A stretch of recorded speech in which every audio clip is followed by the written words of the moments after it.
All right, now I'm joined by, from the University of Johannesburg, Dr. David Monyai, and from the University of Pretoria, Mr. Edward Matole. Good evening to you, gentlemen.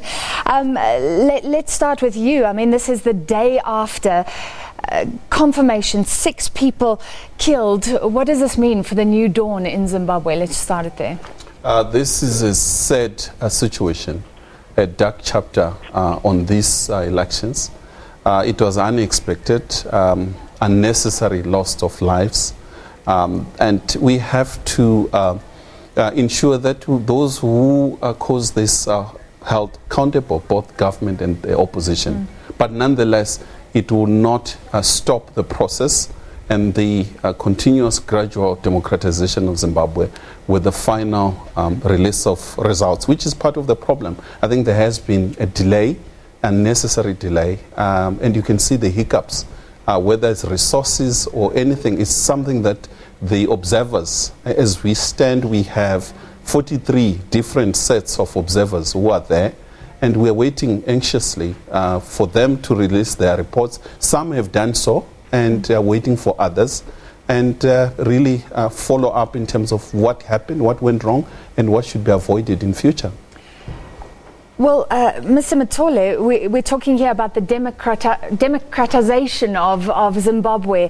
Some were talking earlier today about the increased securitization of Zimbabwe. How do you analyze what happened?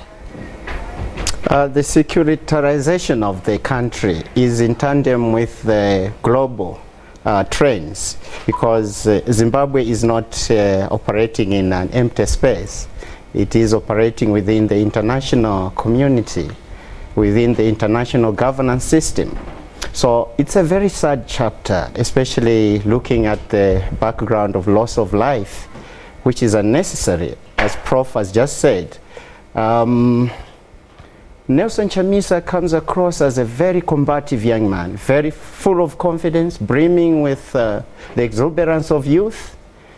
He's a prospect and a very promising young man. I think the large majority of the disenfranchised youth pinned their hopes on Nelson Chamisa. And with a parliamentary majority, I think ZANU-PF is guaranteed of a positive outcome in this election. So I would like to say that we saw this coming, because remember that Zimbabwe is ruled by a military junta.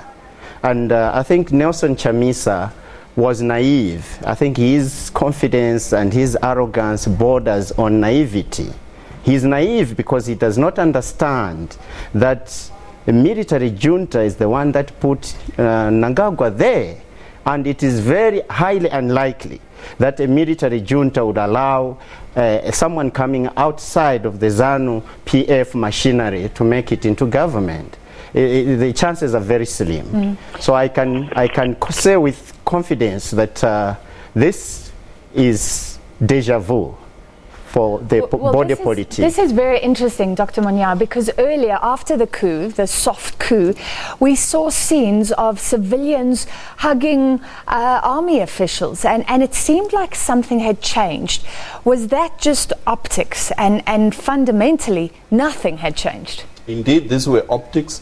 We also have to understand that this wasn't a planned all-out killing of civilians. I think it was out of panic on part of the ZANU-PF government. We should not forget that the current president, Mnangagwa, has been singing the song that Zimbabwe is open for business. And number 2, he called on all the international observers. I think what he needs more than anything else is legitimacy.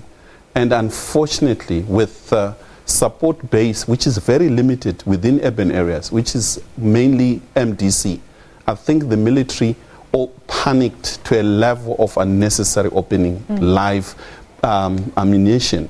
And there's also behind the scenes, if you look at the police and the footage, you can see the difference between the police and the military. It appears that there are dynamics within the state itself. It's not as united as we think. The police was much more softer in terms of handling. There are those who argue that there are some elements of the police are pro-President Robert Mugabe's wife, the so-called G40, and the military, on the other hand, is openly against that move. And therefore, the things happened so fast, and it was unfortunate. I don't think we're going to see continued violence, and I don't think that they will want to see military, the image of military on the streets. So hopefully not. So let's get a view on this. We chatted to him yesterday. Brian Kagoro, a Zimbabwean analyst and constitutional law expert, is live for us in Zimbabwe. And Brian, do you agree this was panic on behalf of the army officials, police officials involved, or something more sinister? No, I didn't see any panic. It was a deliberate act. It was intended to send a message. It was intended to intimidate. If you watch the footage carefully, the protesters are running away, and the soldier kneels down and takes aim at protesters who are running away. That's why a good number of them were shot in the back. When you are dealing with these instances, the question you ask is, was force necessary in the first place, or was force justified? So you look at the issue of reasonableness. Understandably, law enforcement officers have to take very quick decisions when they are faced with some danger. So the lethal force used that resulted in 6 people dead. You will ask, what danger did the protesters pose? Were the protesters armed? Of course they were not armed.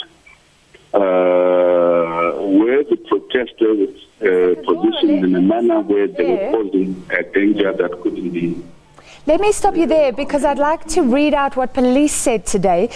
They said that 4,000 MDC Alliance supporters besieged the Harare Central District armed with iron bars and bricks, attacking some of the people.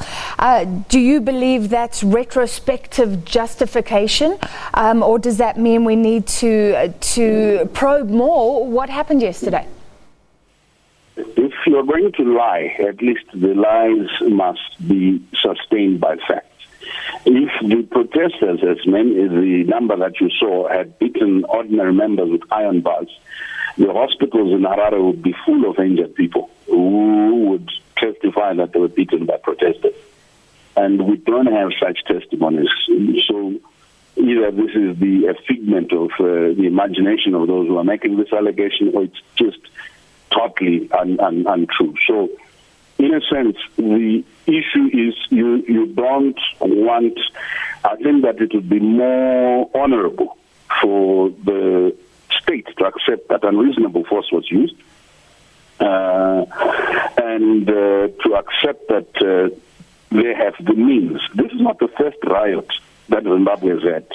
This is not the first riot that the Zimbabwean law enforcement has had to contain. In the past, even under the dark days of Mugabe, we do not have the incident of them deploying the military to deal with a riot.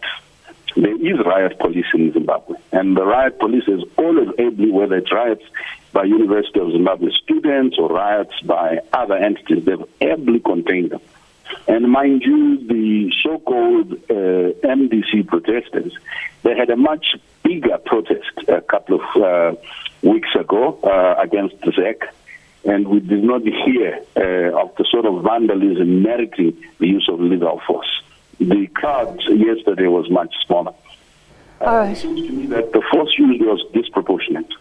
All right, stay with us, Mr. Kagoro from Zimbabwe, and I'd like to come back to both of you gentlemen, but first let's hear and let's clarify something. So Tendai Biti, he's co-leader of the MDC Alliance Coalition, of course this coalition trying to challenge ZANU-PF. He reports this morning that he was wanted by police, and then reports that he was not in fact wanted by police. Tonight they've clarified again that he is wanted for questioning. We as the SABC were working with information from Tendai Biti's lawyers himself, and I think we have a bite from him earlier. So let's just hear how that played out earlier and get some analysis. We're not criminals at all, and all we've been trying to do is to assert the rights of Zimbabweans to a clean, fair, legitimate election. We also want to express our heartfelt condolences to the families that lost their beloved ones in the violence that took place yesterday, that left 3 of our comrades dead. We know the pain of losing loved ones, but that should never have happened. It's against our laws, the deployment of the army on an unarmed civilian population using automatic machine guns. It's just ridiculous, it's just crazy, it's just unacceptable that an army can just go wild and start unleashing violence on an unarmed civilian population. All right, let's look at this decision, Mr. Matole, of the law enforcement officials to want to interview Tendai Biti. He tweeted saying that the alliance had won. So maybe that's irresponsible. But then to go after opposition leaders today, just your views? It doesn't make sense because this is a very tense time. It's natural that opposition leaders in Zimbabwe would want to threaten and show off and grandstand, because the history of elections in Zimbabwe has always been marred by vote rigging and stored elections. So I think Tendai Biti might be in the on the wrong side of the law, but I don't think the Electoral Commission is justified, or maybe the police is justified in pursuing him, especially at this time, because it would send a wrong message actually to the international community and to SADC. I think they would better allow the ZDC to announce the elections first and see if the opposition is still going to challenge the outcome of the elections. Remember that Emmerson Mnangagwa has already been embraced by the international community. He has already been embraced by SADC. He has already been embraced by the African Union. And he has already been embraced by the IMF and World Bank. So it's reminiscent of Gorbachev era. Mikhail Gorbachev, remember, he was embraced by the international community after he turned his back on the policies of Russia, on the Soviet Union. Mnangagwa has already started implementing Glasnost and Perestroika, 2 policies that contributed to the fall of the Soviet Union. He's the darling of the international community. So I would like to say that these elections, it was deja vu from the word go. It is very unlikely that we are going to see an MDC outcome come 10 o'clock this evening. And is that because you believe that will never be allowed to happen, or that the people would have voted freely for ZANU-PF? It would never be allowed to happen. There is no way that a military... So vote rigging is still alive and well in your mind in Zimbabwe? It is still alive and well in Zimbabwe. In your mind? I think we have to qualify what's happening. Based on the limited number of observer reports, it appears that there is no open, naked cheating that has taken place. There are limited and isolated cases. However, I think the issue is pre the elections. The level field might not have been open for the MDC to campaign in the rural areas. There are quite a number of cases that MDC could put forward following the due process. However, I think they're premature to rush to declare themselves winners and to rely on limited number of people within urban areas without really consulting important stakeholders, including the international community. Yeah. So they lost ground, high moral ground, which they had all along. Well, the MDC would say, you know, they have officials in every voting station, like in South Africa. They can tally up all the votes. But if it turns out that that's not the case and that they were just grandstanding, that would, like you say, impinge on their credibility. Indeed, and they should have waited until such time that the official results are out then gather evidence and speak more with evidence instead of grandstanding and rhetorics. And one other thing, it also speaks to the division within MDC. If you look carefully and listen to what they're saying, there's so much deep division within MDC. It's fragmented. They have lost a number of votes in areas which they had won previous elections, the Matabeleland area, because of fragmentation and division. You have the alliance and then you have the MDC-T, which was unnecessary. They were supposed to unite under one banner. And if you look at all elections on the African continent, especially where dictators were defeated through the ballot box, it was through mainly coalition. We look in Malawi, what happened with the defeat of Kamuzu Banda. You look at Zambia, you look at Senegal, quite a number of cases. And therefore, this time around, MDC was not united. They never had a clear economic policy, and they gave the entire space to President Mnangagwa and ZANU-PF to really present a formidable case for electorals, especially those in the rural areas. Let's get the opinion of Brian Kagoro, again on the line from Zimbabwe. Would you say when the MDC goes out and says we've won this election, by the way, the context is ZANU-PF again saying today that it's won 2/3 of this election. Is that sort of normal politicking given the past in Zimbabwe, or is that, as the police would say, provocative? First, let me correct a misnomer that my colleague has. There were several parties contesting that at the parliamentary and council level would have voted separately. But at the presidential level, agreed they would vote for the MDC candidate. So there's not necessarily a correlation between parliamentary votes and presidential votes. So if you take Marondera West, where you had a split at a parliamentary level, it doesn't follow that at the presidential level there was a split. So his attempt to extrapolate figures for the presidency will be proven when the announcement is made not to be accurate. And the trend in the rural areas does not also necessarily follow that, where ZANU-PF got a certain number of votes for the Legislative Assembly, their presidential candidate got the same number of votes. And just as a matter of correction, there was not only MDC polling agents at the polling stations, there were observers from different other organizations. So the idea of waiting for results actually is nonsensical in terms of understanding what that means. After counting at the polling station, the law required that the results be pasted outside the polling station. So to the extent that the polling station had observers or political party agents, the results for each polling station were known. After counting at the constituency level, the results were known at the constituency level. So people knew exactly how many, each presidential candidate got at the constituency level, at the ward level.